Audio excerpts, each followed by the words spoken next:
C'est Uro Akpo Tchaniao, il est le président du mouvement LDP, Lumière pour un développement dans la paix. Monsieur le Président, bonjour. Bonjour à vous, à tous les auditeurs et auditrices qui nous écoutent ce matin. Merci de nous avoir rejoints en studio. Donc c'est un plaisir. Ce que j'ai envie de savoir en vous interrogeant en tout début, c'est comment est-ce que vous vous portez, vous et ceux qui vous entourent? Personnellement, je me porte bien. C'est vrai que nous avions traversé une période un peu difficile. Tout ce qui m'entoure, après les élections législatives et tout ce qui s'est passé, mais on s'est remis et on est en train de reprendre. Et c'est justement pour ça que je vous pose la question. Ça veut dire que ça a été compliqué pour vous pour les élections? Oui, ça a été très compliqué, très difficile, inattendu. C'est vrai qu'on pouvait le prévoir, puisqu'on l'avait prévu d'ailleurs, mais on ne s'imaginait pas l'ampleur du désastre politique dans lequel nous étions, à trois niveaux. D'abord, la magouille politique vraiment nous a choqués. J'ai publié un article là-dessus. Ensuite, la débâcle de presque tous les partis politiques de l'opposition, ceci dû à une très faible mobilisation de la population du côté de l'opposition. C'est vrai que Afrobaromètre nous avait avertis depuis 2 ou 3 ans que les Togolais ne font plus confiance aux hommes politiques à plus de 110%. On ne s'imaginait pas, mais c'est ce qui s'est réalisé et nous avions compris que c'était difficile. C'est ce qui explique notre silence. On est rentré vraiment dans l'introspection, une réflexion profonde et qui nous a permis de diagnostiquer le problème et de proposer un certain nombre de solutions. Et c'est pour ça que on est ensemble ce matin pour en parler. Quelle stratégie aujourd'hui pour l'opposition togolaise pour sa reconquête de l'Annapurna? Et pour ceux qui ne le savent pas, c'est les montagnes, les grosses montagnes là de l'Himalaya et voilà. Affronter ça, c'est un grand défi aujourd'hui pour vous. C'est un grand défi pour toute l'opposition togolaise et tout le peuple togolais. Que ce soit même la classe politique togolaise tout entière, même le pouvoir. Parce que moins de 30% de la population qui se déplace pour les élections, c'est un échec pour tout le monde. Donc il faut revoir. Et quand vous regardez, ce n'est pas seulement l'opposition qui a échoué, le pouvoir aussi a échoué. Donc il faut revoir tout ceci, restaurer la République. Je l'ai déjà proposé en octobre 2023 qu'il faut restaurer la République. Et j'ai même écrit un article où je me posais la question si le Togo était devenu une république bananière. Et j'ai apporté la réponse en ce sens que toutes les institutions de l'État sont dans un état de légitimation. Quand vous prenez la HAC, quand vous prenez la CENI, quand vous prenez la Cour constitutionnelle, quand vous prenez la Cour des comptes, toutes ces institutions aujourd'hui ne fonctionnent pas bien. Et ça a fait que tous les projets de développement que le gouvernement a initié depuis 2008 ont échoué. J'ai même écrit un autre article dans lequel... C'est votre analyse quand bien vous parlez sûr, d'échec. Bien sûr. Ce n'est pas l'analyse du gouvernement. Non, le gouvernement... Vous avez vu que l'indice développement humain, le Togo a eu beaucoup de points. Non, et on s'enorgueillit aujourd'hui. Non, mais l'indice humain de développement, c'est quoi? C'est autre chose que le développement. Hein. Quand vous prenez... Mais comment ça? Quand vous prenez tous les projets de développement, depuis 2008, le DSRP, après l'ASCAP, de 2013 à 2017, après le PND, et aujourd'hui, la feuille de route, c'est des échecs. L'ASCAP, à elle seule, a fait que doubler la dette publique de l'État, parce que tous les projets étaient préfinancés. Et ces projets n'ont jamais été réalisés. Je vais vous citer le contournement dans les Djo, je vais vous citer la route Lomé-Vouga en Foin. Il y en a d'autres projets qui ont été très mal faits et qui ont été pour moi une arnaque politico-économique. Quand vous prenez le PND, on nous avait prédit que le PND c'est 6 422 milliards pour réaliser un certain nombre de projets. Mais moi je n'ai pas vu ces projets, mais j'ai vu le pays s'endetter. Quand vous prenez la feuille de route, on nous dit 3 000 milliards sur 3 axes avec 10 projets prioritaires. Mais aucun projet n'a été réalisé. Si je prends seulement au niveau de l'éducation, regardez les résultats aux examens. C'est un indicateur. Donc, et ça, pour vous, c'est uniquement la faute du gouvernement? Non, mais c'est que c'est mal ficelé et mal organisé. Pourquoi vous avez tendance à tout peindre en noir? Je ne peins pas tout en noir, je fais un constat. Vous n'avez rien dit de positif quand même, tout à l'heure. Qu'est-ce que vous appelez positif?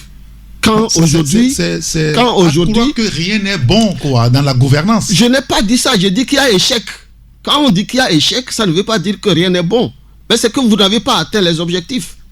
Quand vous prenez le DSRP1 et aussi la SCAP, on nous avait dit que l'objectif c'est de réduire la pauvreté de moitié à l'horizon 2015. Exact. Mais nous sommes arrivés à 2015, 2024 aujourd'hui, le taux de croissance n'a jamais dépassé 6%. Alors qu'on nous avait dit que c'était pour amener le taux de croissance à 2 chiffres. Et c'est une projection, et ça, vous comprenez ça? Oui, moi je suis économiste. Oui. Et je dis que l'objectif n'a pas été atteint. Ça, au moins, vous êtes d'accord avec moi. On a dit la croissance accélérée et l'emploi, la SCAP, la stratégie de la croissance accélérée et la promotion de l'emploi. La croissance n'a pas été accélérée. On est resté à 4%, 5%, n'est-ce pas? Donc, il n'y a pas eu de promotion de l'emploi. La pauvreté n'a pas reculé. C'est vrai que la pauvreté a diminué. On est passé de 66% à aujourd'hui 53% de pauvreté, alors qu'on nous avait dit qu'elle devrait être réduite de moitié à l'horizon 2015. Nous sommes aujourd'hui en 2024. Donc, quand vous prenez tous ces projets n'ont pas réussi. Quand vous prenez la Convention de Maputo, la Convention de Maputo avait proposé à tous les États africains d'utiliser minimum 36% de leur budget pour l'agriculture, l'éducation et la santé. Et la Convention de Lagos a exigé à tous les pays d'utiliser 15% de leur budget pour la santé. Mais au Togo, le budget de la santé n'a jamais dépassé 5%. Donc, c'est un constat que moi je fais. On ne l'a jamais fait, on ne l'a jamais réalisé. L'éducation, normalement, ça devrait, au moins 15 à 20% du budget devrait être consacré à l'éducation. Mais allez-y vérifier. Je n'ai pas les chiffres aujourd'hui, parce que je n'avais pas. Mais j'ai les chiffres à mon niveau. Donc, c'est pour vous dire que tous les projets ont échoué. Surtout le PND. On ne nous a jamais fait le bilan du PND. Maintenant, on est arrivé feuille de route depuis 2005, depuis 5 ans, depuis 2020 à ce jour. Mais en même temps, quel est le projet qui a été réalisé? C'était dit que la feuille de route gouvernementale est le prolongement du PND. Ça veut dire que ce n'est pas totalement encore fini. On va attendre la fin du PND. Oui, mais l'année prochaine pour faire le compte. Non, attendez. Le PND, c'était pour 5 ans. C'était de 2018-2022. Oui, mais sauf on ne peut pas me dire que... Sauf qu'à l'exercice... Vous comprenez ça veut dire qu'au départ, le projet a été mal ficelé. Puisqu'on nous a dit que 60% du financement devrait venir du secteur privé. Oui. On a fait venir Dangote ici.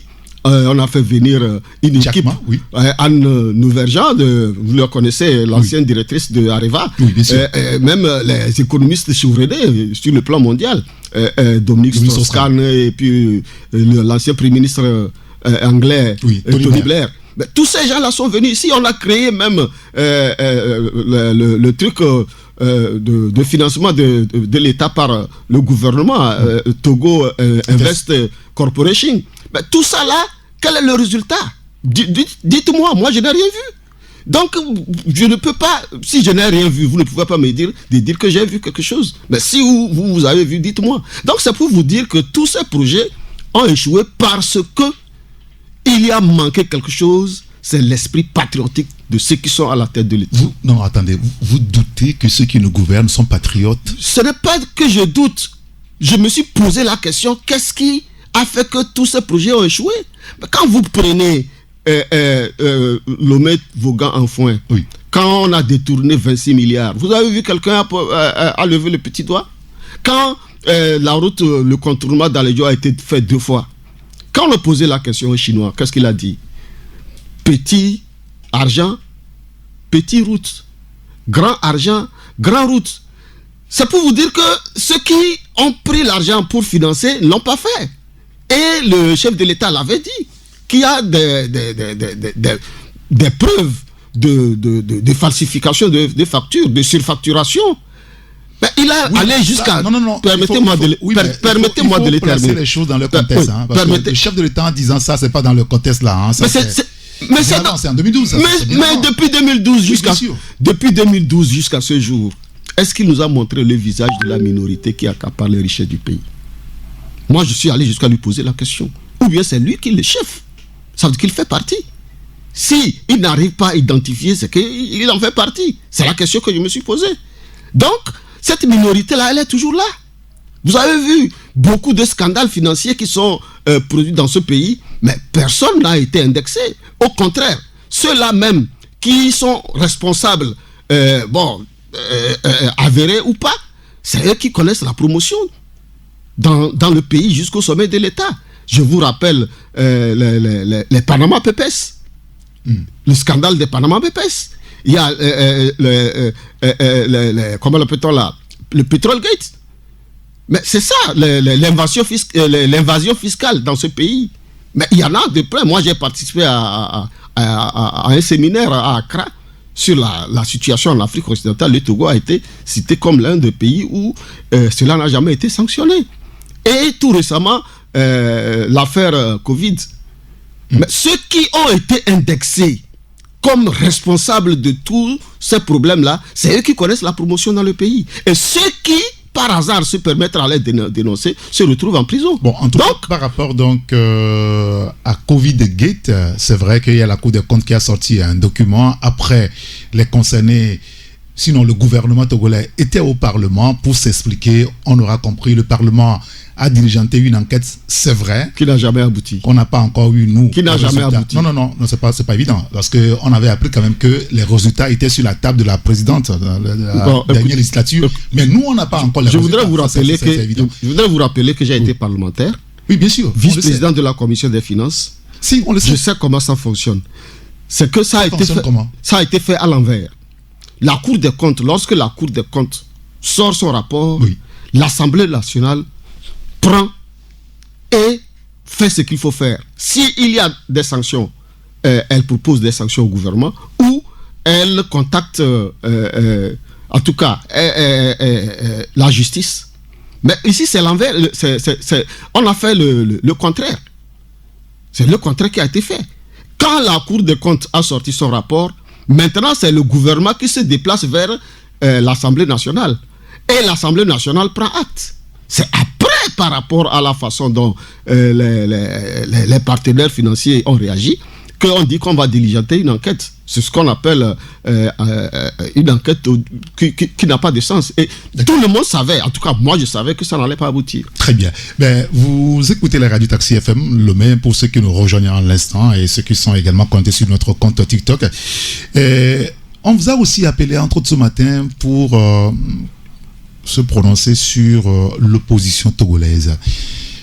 Vous avez un mouvement qui s'appelle Lumière pour un développement dans la paix. Et d'entrée, j'ai envie de savoir ce que vous pensez de ce nouveau mouvement de la diaspora qui est conduit par Kofi Amian. Qu'est-ce que vous en pensez? Non, moi j'ai salué ce mouvement. Je vais prendre à mon compte la chanson de notre aîné Bassar, paix à son âme. La savane est vaste. La savane est vaste. Et on a besoin de tous les... en tout cas, tout le monde. Et chacun doit venir de son côté avec ce qu'il a. Parce que, je vais encore emprunter un autre mot. On a tout essayé. On a tout essayé. Quand vous dites vous avez tout essayé, ça vous dit quoi? Mais on a marché dans ce pays pendant 4 ans. On a fait des mouvements. Vous avez vu, après le 19 août, la mobilisation. On a marché et dans le pays et à l'international. Mais à la fin, le résultat est mitigé. Au contraire, c'est que l'opposition a été laminée à la fin. Donc c'est pour vous dire que il faut reprendre les choses autrement. Et c'est pour ça même que nous, on a créé notre mouvement. C'était notre objectif. Et je pense que c'est dans les mêmes considérations que le mouvement de Paris est né. Et nous sommes, en tout cas, nous les félicitons. pour cet Oui, effort-là. vous avez dit, la savane est grande, elle est vaste. Elle est vaste. Mais attendez, votre salut vient de la diaspora, ou vous pensez qu'elle peut venir de la diaspora togolaise? Non, elle peut venir de partout. Elle peut venir de partout. C'est pourquoi j'ai parlé de l'esprit patriotique. C'est ça qui a manqué à tous les niveaux. Que ce soit au niveau de la population civile, comme de la population militaire, à tous les niveaux, au niveau des dirigeants, tout le monde. Il y a l'esprit patriotique qui a manqué. Donc, il faut reprendre. Tout à l'heure, quand on chantait, comment l'appelle-t-on? L'Éternel bénisse le Togo. Mais tu as vu comment je ressentais, quand j'étais encore à l'école primaire, ce que on nous disait quand on chante, c'est qu'on se met au pas. Donc, ça veut dire qu'on est prêt à servir son pays, quel que soit ce qui va arriver. Mais aujourd'hui, ce n'est plus le cas. Ce n'est plus le cas. Les gens ne sont pas prêts à se sacrifier pour ce pays. Voilà le problème. C'est pour ça que je dis que tout le monde est appelé à agir, qu'on soit du pouvoir ou de l'opposition, qu'on soit civil ou militaire. Aujourd'hui, le pays est en difficulté. Et il faut qu'on se serre les coudes, qu'on se mette ensemble. On a trop de défis. Il y a le défi sécuritaire, il y a le défi alimentaire, il y a le défi économique. Tous ces défis, personne ne peut les réaliser seul. Je vous ai donné l'exemple de tous les projets qui ont été initiés depuis 2008 et qui ont échoué. Donc ça veut dire que ce n'est pas ceux qui sont au pouvoir n'ont pas la volonté, mais ils n'ont pas la capacité. Et le peuple, qu'est-ce qu'il fait? Le peuple, il est désabusé, désorienté, et aujourd'hui, il est indifférent. Alors, vous dites que dans l'état actuel où se trouve notre pays, le Togo, personne ne peut le gouverner seul. Pas du tout. Alors, si le pouvoir de Faure Gnassingbé, parce qu'on n'a pas encore le gouvernement, ça fait déjà 2 mois, oui, un peu plus, fait appel à l'opposition, venez, asseyons-nous, discutons, gouvernons ce pays pour les enfants. Est-ce que vous accepteriez? Exactement, exactement. Je ne sais pas, vous m'aviez une fois reçu ici. Oui, bien sûr. Quand j'ai lancé mon appel de Tchévier. Exactement. C'était le 7 octobre. Je vous ai reçu le 18 janvier passé. Effectivement, merci beaucoup. Et c'est l'appel que j'avais lancé. Parce que pour moi, il faut restaurer la République. Et j'ai même proposé 3 jours, un forum national de 3 jours après le forum sur le Sahel. J'ai dit, le chef de l'État, il a été ingénieux pour proposer un forum pour le Sahel, mais parallélisme des formes. C'est qu'il faut balayer sa maison avant d'aller balayer la maison des autres. Et j'ai proposé 3 jours de forum pour analyser, réfléchir sur tous les problèmes qui minent le pays avant d'aller aux élections législatives. Et je reconnais que le CAR avait fait la proposition selon laquelle il faut suspendre le processus électoral, se retrouver dans une assise nationale, revoir tout, libérer les prisonniers, prendre une amnistie pour comment l'appelle-t-on, les exilés, et rebâtir ce qu'on appelle, ce qu'Agboibo a appelé la cogestion, pour une transition avant de relancer le pays. Donc si aujourd'hui, nous tous, nous reconnaissons que tout le monde est dos au mur, personne ne peut avancer. Personne. Regardez ce qui se passe. Attendez, on n'est pas en crise, hein? Mais on est en crise. Ah non, attention. Comment on est en crise? Vous voyez ce qui se passe. On est en crise aujourd'hui. Mais moi, on est en crise. Quand on est bloqué, on ne peut pas... calme dans le pays. Votre crise, elle est où? Elle se situe à quel niveau? La crise se trouve, 1, dans la conception du pouvoir, 2, dans l'exercice du pouvoir, et 3, dans l'équilibre social. Aujourd'hui, il n'y a pas l'équilibre social dans le pays. Personne ne connaît les perspectives. Là où vous êtes, je ne suis pas sûr que vous pouvez me dire que ce qui va se passer d'ici 2, 3 ans, 4 ans, 5 ans. Mais on ne peut pas vivre dans un pays comme ça. Personne ne sait. Donc, il faut revenir à un moment, s'asseoir, discuter entre Togolais, reconnaître les erreurs des uns et des autres. C'est encore possible aujourd'hui, vous pensez? Non, tu sais, le Togolais, il est capable de tout. Les Togolais savent pardonner, les Togolais savent discuter, les Togolais savent se mettre ensemble. Il n'y a pas de solution. Moi, je l'ai proposé depuis. Que dans un article, l'ultime défi du peuple togolais, se mettre ensemble, c'est la restauration de la République. Regardez toutes les institutions dont je vous parle. Aucune ne fonctionne. Ça fait depuis 2022 que la Cour des comptes n'a plus publié un rapport. Parce que le gouvernement lui-même a fait en sorte qu'il l'a décrédibilisé. Après le rapport sur Covid, la Cour des comptes ne peut plus avoir le courage de ressortir un rapport. Il faut reconnaître que la Cour des comptes, depuis 2018, son mandat est terminé. Et d'ailleurs, depuis sa mise en place, le premier président n'a jamais prêté serment. Ce qui fait que, je l'ai toujours dit, la chambre correctionnelle de la Cour des comptes n'a jamais fonctionné. Donc voilà, le pays, je vais avoir le coup, je dis, très mal gouverné. Très mal gouverné. Donc il faut... les autres pays avancent. Quand vous prenez la Côte d'Ivoire, le Ghana, le Bénin, même le Burkina Faso qui est en guerre, quand vous arrivez 3 mois après, chaque moment...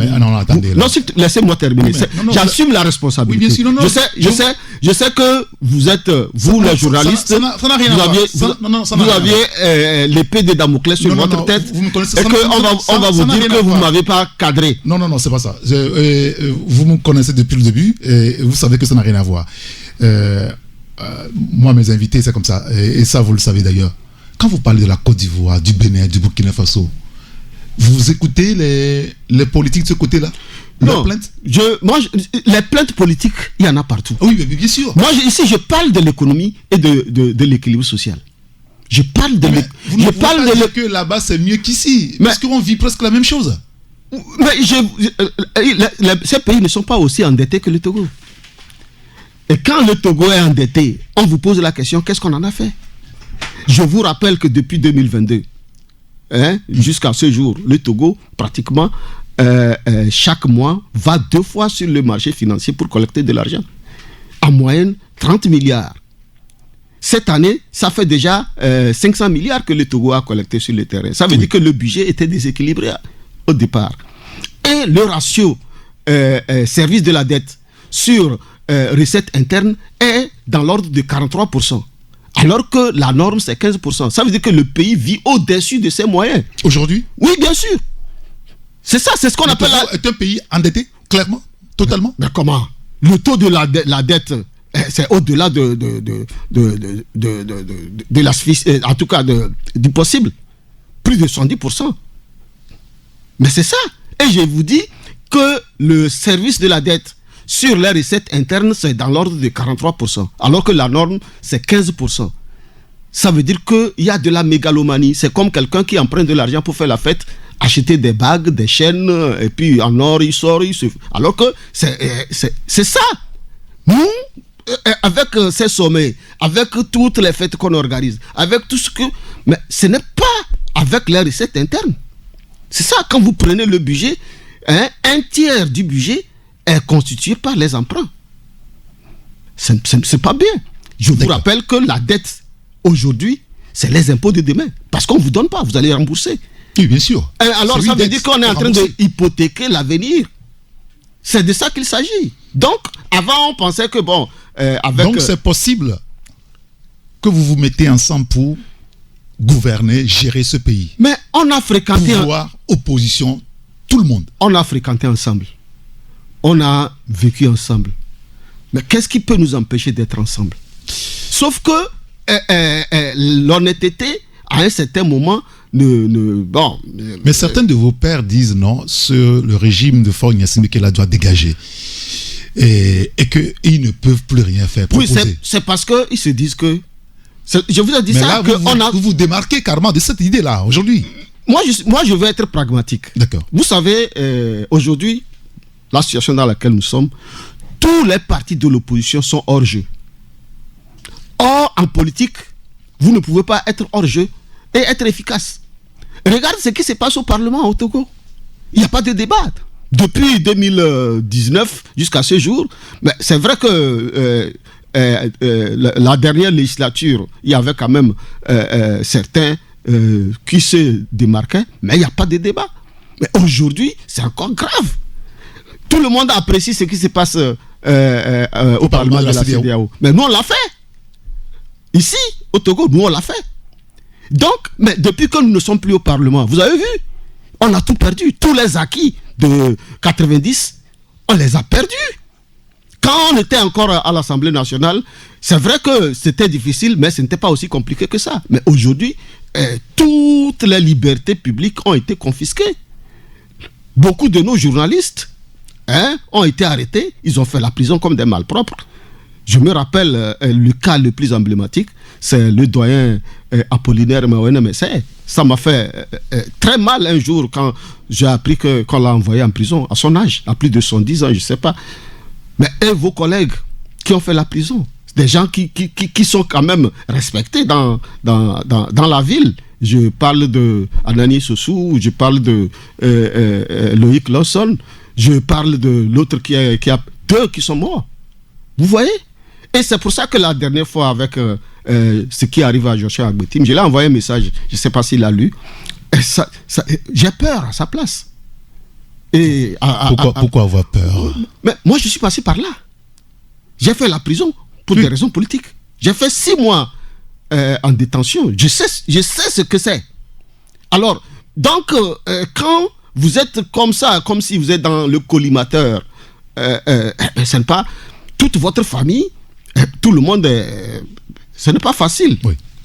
Je sais de quoi il s'agit. Donc, je lui exprime tout mon sentiment de reconnaissance par rapport à ça. Ceux qui nous rejoignent à l'instant, nous sommes sur la radio Taxi FM Lomé et notre invité c'est Euro Akpo Tanyao. Il est le président du mouvement LDP, Lumière pour un développement dans la paix.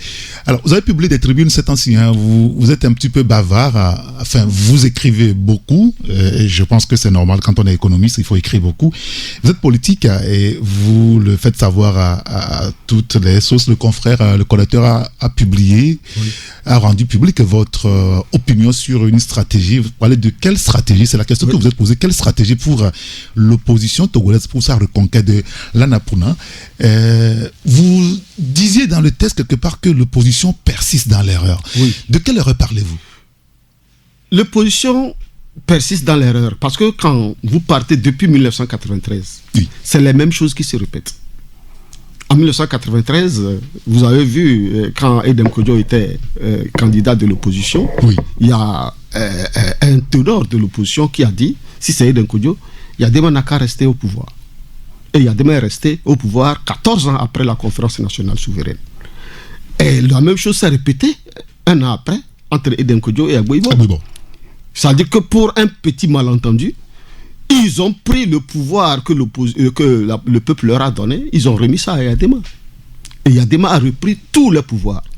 On arrive en 99, après l'élection présidentielle de 98, Gilles Christ Olympio déclare la guérilla politique, comme ce que Kofi Amian vient de dire aujourd'hui, c'est la guérilla politique. Mais sauf qu'à l'intérieur, il y avait d'autres partis qui s'organisaient. Je parle de CAR, du PDR et de l'UTD, qui, avec le travail acharné au niveau de Bruxelles, c'est-à-dire l'Union européenne, ont obtenu l'accord cadre de Lomé. Sauf que il a été signé, c'était le 21 mai 1999, mais sauf que une partie de l'opposition a boycotté. Vous vous rappelez, Jacques Chirac était arrivé même à Lomé ici, il a tenté de rencontrer des ténors de l'opposition qui ont refusé. Et qu'est-ce que Jacques Chirac a dit? Que ça ne restera pas sans conséquence. Et vous vous rappelez quand Yadema avait donné sa parole de militaire, qui ne touchera pas la Constitution, mais il l'a fait. Après, c'était la conséquence de l'inconséquence. Alors, on est arrivé en 2005, et 2006, il y a l'APG. Mais l'APG, c'était quand même un texte qui pouvait sortir le Togo de la situation dans laquelle il était. Sauf qu'à l'application, les mêmes erreurs. On a demandé à un parti politique de proposer 2 noms pour le choix du Premier ministre. Et c'est là que le problème est né. Et tergiversation, sur tergiversation, tergiversation, tergiversation. Et c'est Agboibo qui a été finalement nommé Premier ministre. Et les autres l'ont boycotté. Les conséquences, c'est que l'APG n'a pas été appliqué entièrement. Il n'a même pas été appliqué. L'APG n'a pas été appliqué. Et dans les mêmes conditions, on arrive en 93. Non, en 2014. Après Togo Télécom 2. À la veille de Togo Télécom 2, on introduit quoi? Le débat sur la rétroactivité de la loi. De la Constitution. De la Constitution. Mais, malentendu sur malentendu, au sein de l'opposition, qu'est-ce qu'il fallait faire du mandat de Faure Gnassingbé, tout ça là?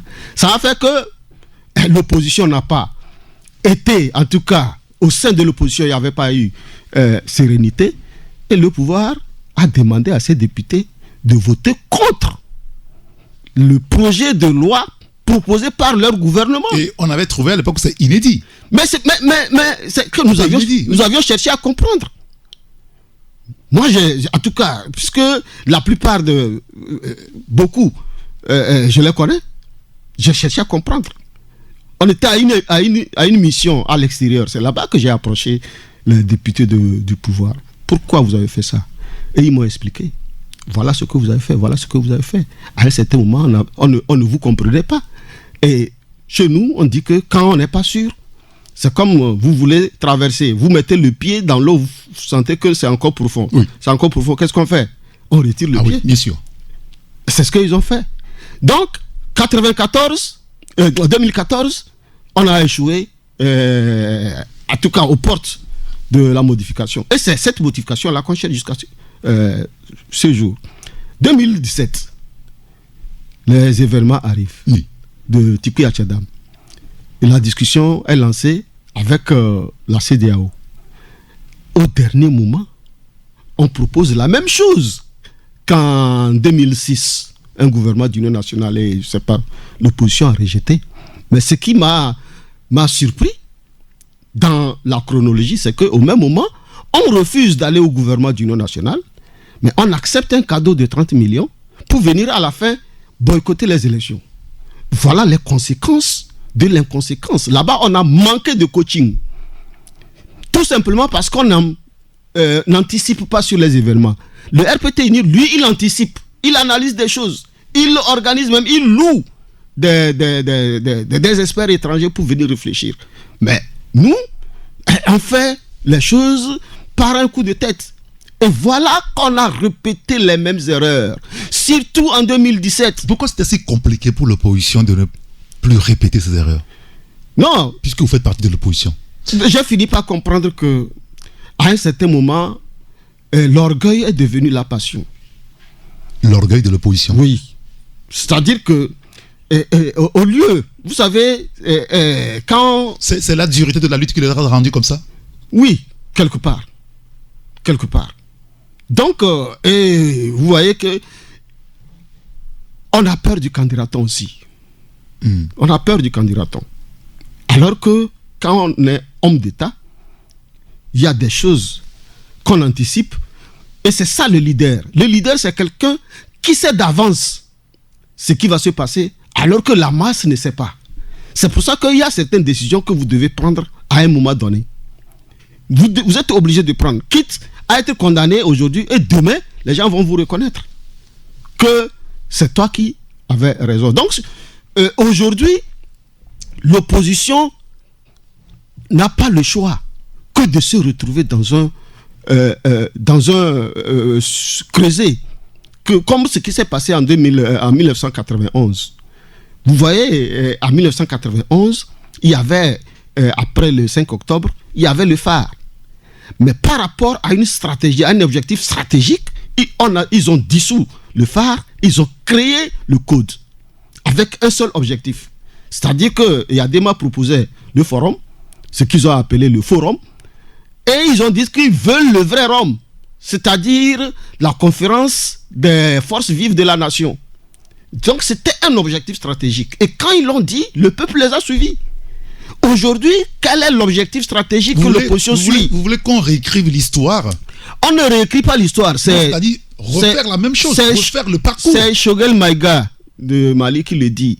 Quand vous n'apprenez pas de votre histoire, vous serez tenté ou obligé de la refaire chaque fois. Parce qu'on n'a pas appris de notre histoire. Et regardez tous ces événements. Ça fait au moins 7 occasions que l'opposition a raté. 7.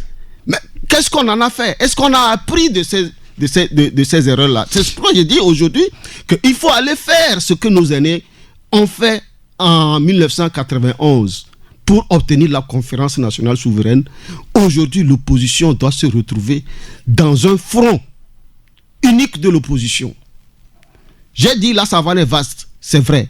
Mais on doit se retrouver soit à l'abreuvoir ou soit à la mangeoire. C'est comme ça. C'est ça. Oui, c'est comme quand les animaux dans la forêt, comment ça se fait? Ah oui, bien sûr. Oui, soit c'est là où ils mangent qu'ils se retrouvent, ou là où ils viennent boire. Oui. Donc il faut quand même choisir. Est-ce que c'est quand j'ai dit la mangeoire, peut-être tu as réagi. Non, je comprenais parfaitement bien. Bon, d'accord. Alors, on donnera la parole aux auditeurs tout à l'heure pour vous interpeller, poser des questions.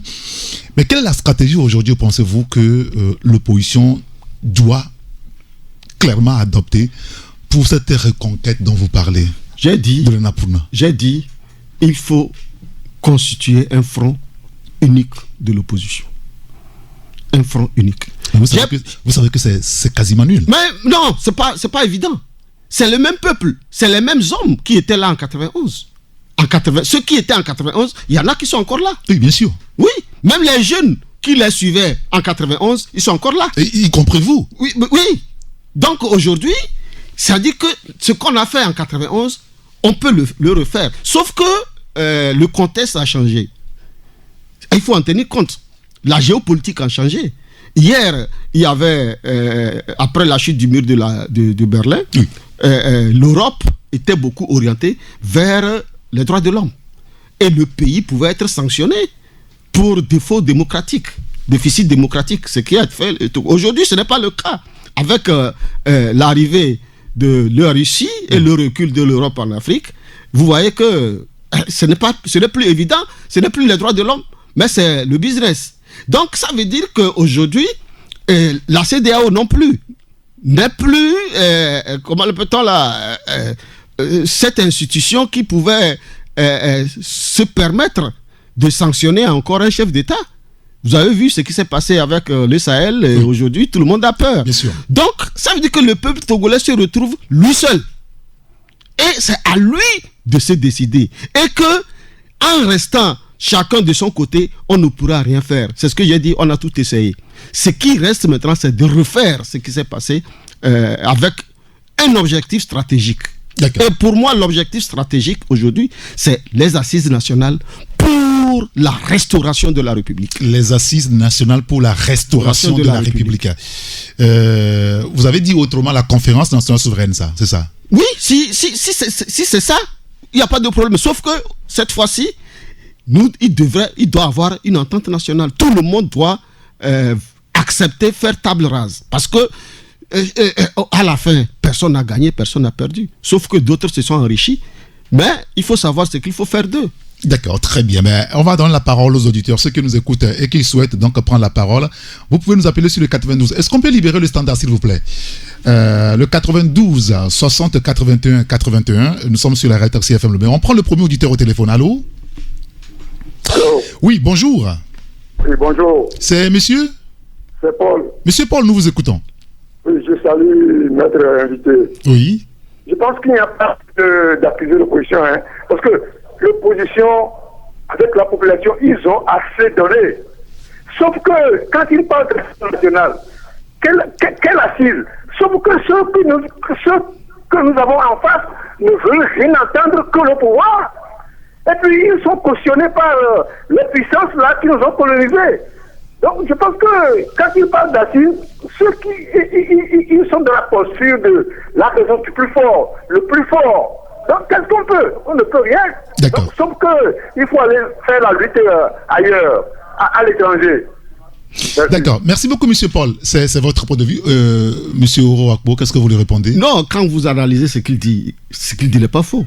Mais sauf que le résultat sera le même. C'est ce qu'on a déjà fait.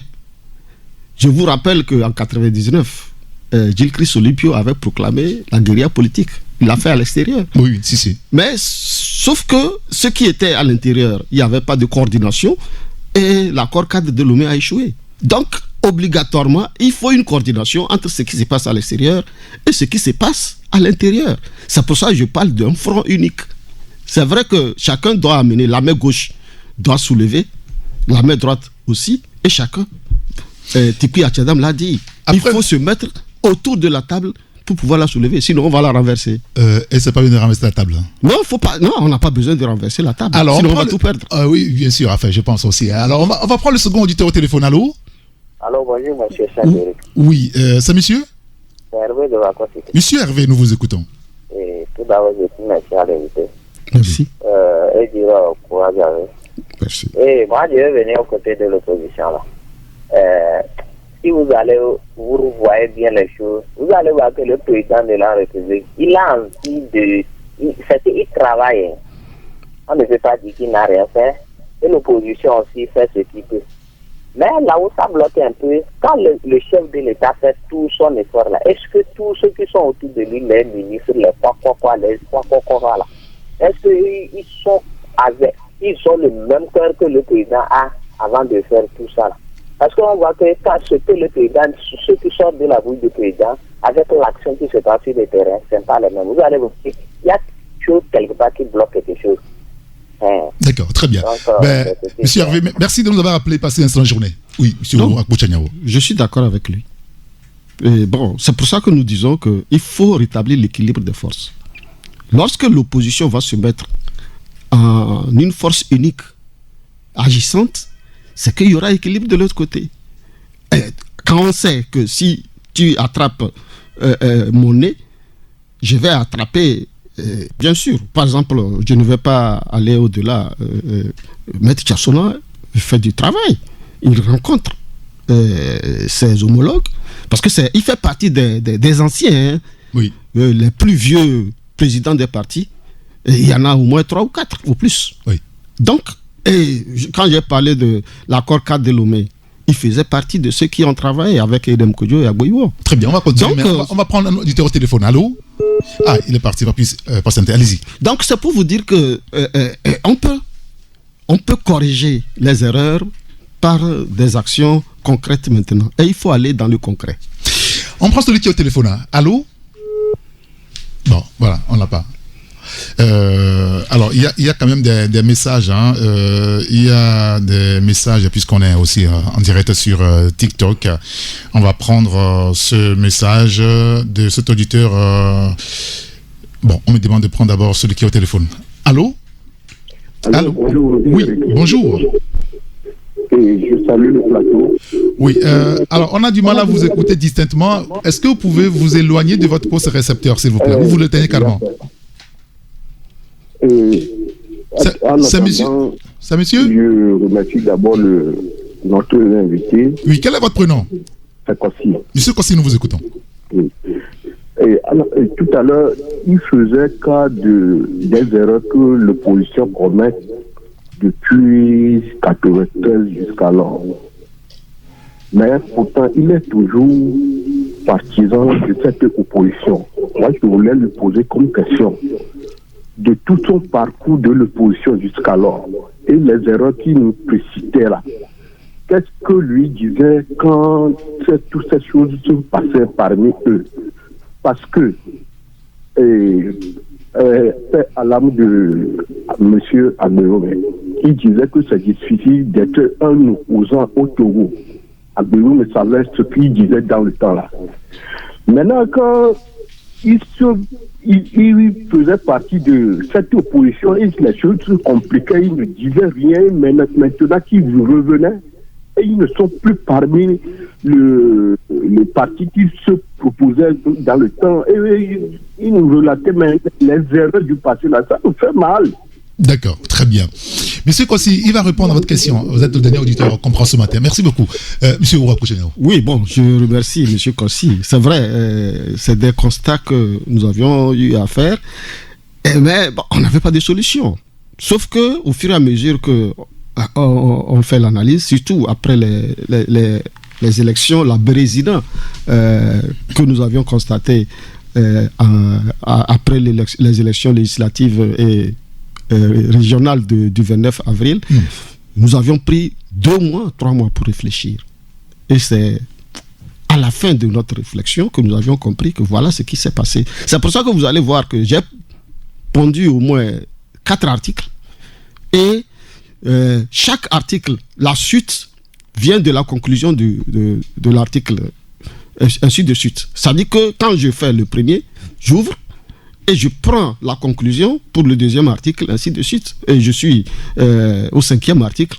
Après l'article sur la conquête de la Purna, j'ai publié hier un autre article où je me suis interrogé sur la situation de l'armée.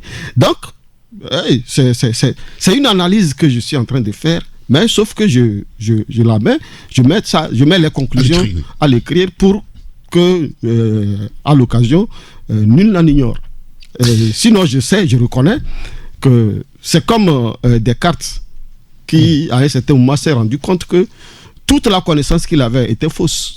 Mais il ne pouvait pas la déclarer. Il y a un auditeur qui dit que tout ce que vous racontez comme étant des erreurs de l'opposition n'est que de l'agitation intellectuelle. Que dit-il du coup de force contre Kofigo si ce régime veut du bien pour le pays? Qu'est-ce qui empêche les dirigeants de servir son peuple au lieu de servir, donc se servir? Mais il dit la même chose que moi. Il dit la même chose que moi. J'ai dit qu'à la tête du pays, ceux qui sont là-bas ne sont pas des patriotes. Ils n'ont pas l'esprit patriotique. Donc ils ne sont pas là pour servir le peuple.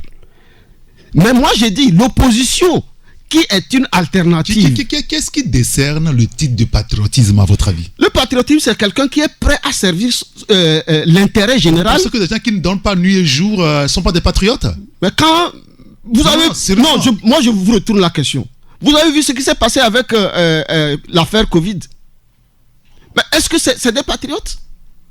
Quand les gens se servent de la dette... On a le sentiment que c'est vous qui décernez. Quand on est patriote ou on ne l'est pas, c'est vous qui le dites. Je ne le décerne pas, je le constate. Je le constate. Quand vous prenez des milliards pour aller acheter, soi-disant que vous avez acheté le riz que personne ne voit, vous êtes patriote? Quand tout ce que vous faites comme projet, votre premier objectif c'est de vous satisfaire, de vous enrichir, est-ce que vous êtes patriote? Non. Quand vous signez des accords dans l'intérêt de l'oligarchie internationale, c'est ce que le général de Gaulle avait demandé à tous les chefs d'État qui étaient arrivés. Mettez-vous sous l'orbite de la France, mais enrichissez-vous, transformez les caisses publiques en caisses privées et vous aurez la couverture. C'est ce qu'ils ont fait.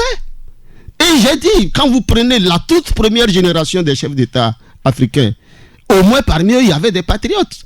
Je peux citer Sylvanus Olympio et d'autres, mais la deuxième génération des chefs d'État ne pensaient qu'à eux et à leur longévité. Malheureusement, il y avait eu d'autres, tels que Alpha Omar Konaré, et d'autres qui ont proposé en 2001 le protocole additionnel de la CEDEAO. Mais qu'est-ce que vous avez vu? C'est les mêmes qui ont signé le protocole. Les derniers signataires, c'est eux qui ont violé le protocole. Alors on est en train je cite, s'il te plaît, je cite Gnassingbé Yadema, je cite Abdoulaye Wade, je cite le Nigérien, l'ancien président Mamadou Tanja. Voilà ceux qui ont violé le protocole de la CEDEAO. Et aujourd'hui, les conséquences sont là. Les conséquences, c'est que ceux qui les ont suivis, la troisième génération, pour moi, que je cite, que c'est un véritable gâchis. Bien. Quand vous prenez Alassane Ouattara, Faure Gnassingbé, Macky Sall, Alpha Condé, tout ça là, c'est eux qui sont venus détruire ce que les anciens ont bâti, et la CEDEAO se retrouve dans cette situation. Donc, voilà ce qui se passe. Moi, je fais une analyse et je fais des propositions. C'est que si vous me lisez, je fais toujours le constat. Aujourd'hui, c'est que pour gérer ce pays, ce n'est plus l'affaire d'une seule personne. Non, pas du tout. Il faut que vous vous mettez ensemble. Il faut une assise nationale. Bien. Balayer tout. Et maintenant, tout malentendu, et ramener la confiance à tous les niveaux. Que ce soit civil ou militaire, que ce soit exilé ou prisonnier, tout le monde doit être au même niveau et autour de la table pour nous permettre de reprendre à zéro, comme ce qui s'est passé en Europe après la Deuxième Guerre mondiale. Très bien. Ouro Akpo Tchaniao, je rappelle que c'est vous le président du mouvement LDP, Lumière pour un développement dans la paix. Merci beaucoup d'être venu nous voir.